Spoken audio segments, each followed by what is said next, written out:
போட்டு சுத்துதா இல்லைன்னா எதுவும் வராமல் மொட்டை வண்டியை சுத்துதா? நான் ஒருத்த நார புண்டை பேய ஊத்த பே புண்டை வந்துட்டான் எனக்கு. இன்ஸ்டாகிராம்ல ஏதாவது பண்ணி மேல வந்துட மாட்டோமா அப்படின்னு ஒரு சிலர் இருப்பீங்க. எத்தப்பேனா பண்ணி மேல வந்துடலாம் அப்படின்னு சொல்லிட்டு ஒரு சில ஜென்மங்கள் சுத்திட்டு இருக்கு.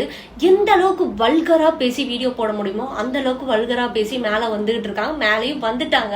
ஏற்கனவே ஒரு ஐடியா தூக்கிட்டாங்க. இவ்வளவு கேவலமா பேசுறதுக்கு ஒரு 400K ஐடியா தூக்கிட்டாங்க. அப்பயும் கேவலமா போட்டு மேல வந்துட்டாங்க. சம்பாதிக்கணும் அப்படின்னா அதுக்கு எவ்வளவோ வழிகள் இருக்குங்க. சோசியல் மீடியா தான் கிடையாது சரிங்களா? உங்களால நிறைய பேர் கெட்டு போயிட்டு இருக்காங்க. எவ்வளவு கேவலமா இறங்கி போட்டுக்கிட்டு இருக்கீங்க. குழந்தைங்கலாம் பாத்துக்கிட்டு இருக்காங்க.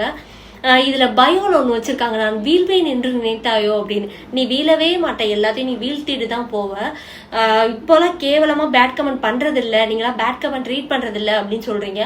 அந்த பேட் கமெண்ட் கூட அது கூட சகிச்சுக்கலாம் போல. இப்போ ஒரு வீடியோ போட்டுட்டு இருக்க, ரொம்ப ரொம்ப கேவலமா இருக்கு, அசிங்கமா இருக்கு அந்த வீடியோ பார்த்தாலே. இதுதான் மிளகா, இது நீளமா இருக்கு. ஃபுல் டபுள் மீனிங், வல்கரா இருக்கு ஃபுல் வீடியோ. சிக்னேச்சர் அப்படின்னு சொல்லிட்டு ஒன்னு கியூட்டா இருக்குன்ட்டு பண்றேன். ரொம்ப ரொம்ப கேவலமா இருக்கு. பர்சனலா என்கிட்ட ஒருத்தர் சொன்னார், அது சொல்லிருங்க அப்படின்னு சொல்லிட்டு நான் இந்த வீடியோல சொல்லிட்டேன். நீ வெளியே போறேன்னு வச்சுக்கோமே, அது போதுடா அப்படி சொல்றது எப்படி இருக்கு?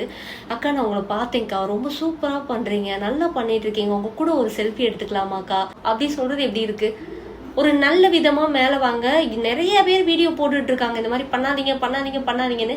அதெல்லாம் இவங்களுக்கு ஒரு ப்ரொமோஷன் மாதிரி இருக்கும் போல, ஃப்ரீ ப்ரொமோஷன் மாதிரி இருக்கு போல. இன்னும் அதை டபுளா போட்டுக்கிட்டு இருக்காங்க.